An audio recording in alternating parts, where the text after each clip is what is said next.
আসসালামু আলাইকুম। আমি আজকে বানাবো কাশ্মীরি পোলাও। তো কে কে কাশ্মীরি পোলাও ভালো পান?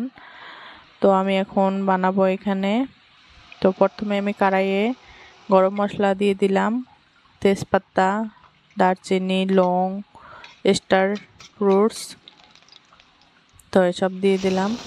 তো এখানে দিয়ে দিলাম, তারপরে একটু নেড়ে চেড়ে নিলাম, তারপরে দিয়ে দিলাম ড্রাই ফ্রুটস।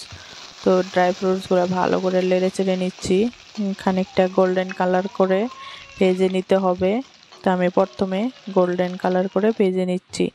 তারপর দিয়ে দিলাম মুড়ি, এটা দিয়ে দিবেন এই পোলায়ে। এই মুড়িটা দিলে বহুত বেশি ভালো ফ্লেভার আসে অ্যান্ড খাইতে বহুত বেশি মজা লাগে। তো এখানে আমি দিয়ে দিলাম আমার বাসমতি চাউল দিয়ে দিলাম। তো এই চাউলটা আমি 1 ঘন্টা ভিজে রাখছিলাম, তো পানি ছাড়াই নিচ্ছি, এখন আমি দিয়ে দিলাম। তো অল্প নেড়ে চেড়ে তারপর দিয়ে দিলাম আমার গরম মশলা।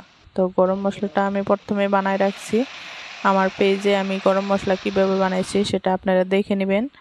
তো এখন দেখেন এখানে আমি খানিকটা পানি দিয়ে দিলাম আর সামান্য গাখির দিয়ে দিব। অ্যান্ড এখানে বেশি পানি দিতে হয় না, জাস্ট 2-3 কাপ মতো পানি দিয়ে দিলেই হয়ে যাবে। দেন এখানে আমি নেড়ে চেড়ে নিলাম।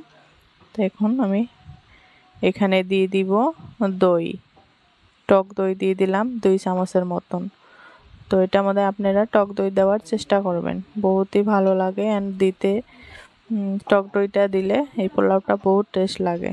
তো এখানে দিয়ে দিলাম আমি 2 চামচের মতন টক দই। তারপর দিয়ে দিলাম এখানে লবণটা আমি লাস্টে দিয়ে দিলাম। তারপর খানিকটা ঢাকনা দিয়ে রাখবো।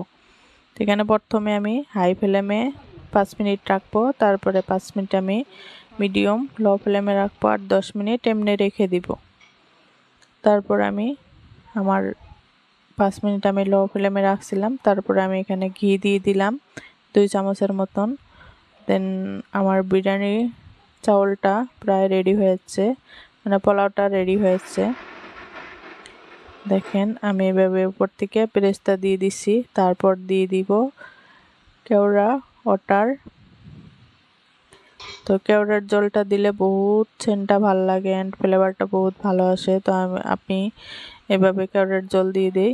অ্যান্ড এখানে আমি দিয়ে দিচ্ছি ভ্যানিলা রোজ ওয়াটার।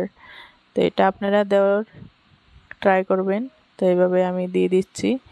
তো এখানে আমি 5 মিনিট দমে রেখে দিছি, আর 5 মিনিট আমি এমনি রেখে দিছিলাম। তো আমার জাস্ট বিরিয়ানিটা রেডি হয়ে গেছে। ও এম্মি ছিল, বহুত ভালো লাগছিল অ্যান্ড খাইতে বহুত মজা ছিল। আপনারা এভাবে বানায় খাইতে পারেন।